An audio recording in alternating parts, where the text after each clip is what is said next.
बोलिए सदगुरुदेव की जय। गुरु साहब के पावन चरणों में कोटि कोटि बंदगी।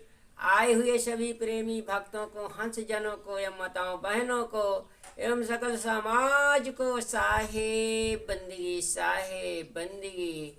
आज की प्रस्तुति में सुनिए बहुत सुंदर कबीर बीजक साखी नंबर 48 की, जो है बहुत ही सुंदर। आज का विचार जो है, इतना सुंदर विचार जो है विचरण करेगा इस मानव प्राणी के हृदय में कि सारा जीवन जो है गदगद प्रफुल्लित कमल पुष्प की भांत खिलता रहेगा।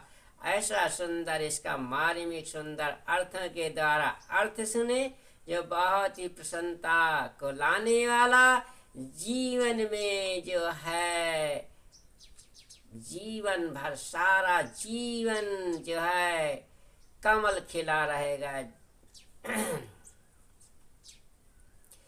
हाँ, तो सुनिए बहुत सुंदर, पहले साखी फिर सुंदर अर्थ।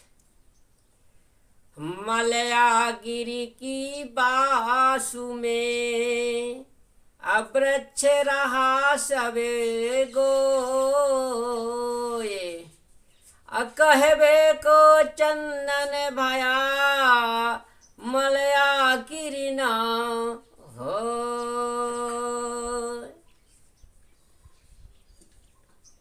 सदगुरु कहते हैं कि मलयागिरी की बास में से, इस मलयागिरी की बास से, सुगंधी से सारे आसपास के जितने भी वृक्ष होते हैं वो चंदन नहीं बन जाते। इसलिए साहब ने कहा है कि सुगंधी से सुगंध जरूर मिल सकता है, सुगंध बास जरूर मिल सकती है, मगर वो चंदन नहीं बन पाता। चंदन तो अपने अंदर है, उस चंदन को पहचानो, जानो, तब जब वो चंदन आपके अंदर है। मलयागिरी चंदन किसे कहा है साहब ने? इस जीव को कहा है। ये जीव हमारा मलयागिरी चंदन के समान है और है ही।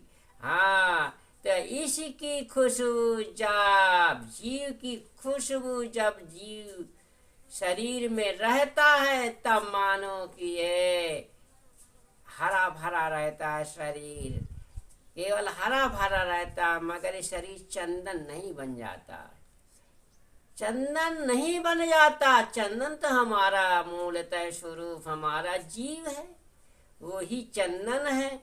चंदन हम बाहर खोज रहे हैं, सुगंधी ले रहे हैं, अरे उस अपरंपार चंदन की खोज कोई नहीं, बिरला खोजी होता है जो खोज पाता है।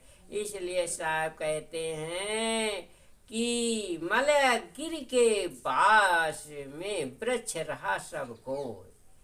मलयागिरी के इस जीव की सुगंधी से सारा मानो चोला सुगंधित रहता है। सारे प्राणी इस जीव से ही आपका हृदय कमल खिला रहता है। और यदि ये जीव न हो तो आपको हृदय कमल खिला हुआ भी मुरझा जाएगा।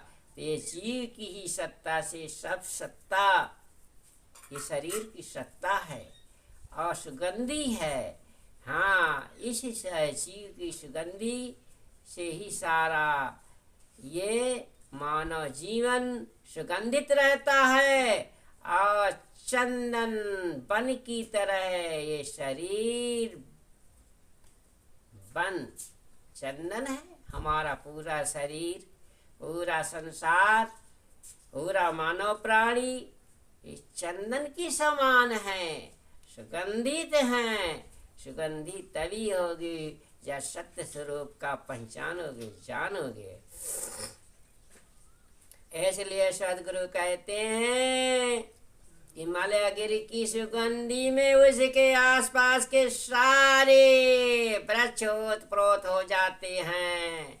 वह कहने मात्र के लिए चंदन बन जाते हैं, परंतु मलय गिर नहीं हो सकते। इसी प्रकार चेतन की चेतनता में पूर्ण शरीर चैतन्यवत प्रतीत होता है, परंतु शरीर मूलतः चेतन नहीं हो सकता। हाँ, तो चेतन बनिए, चेतन बनिए।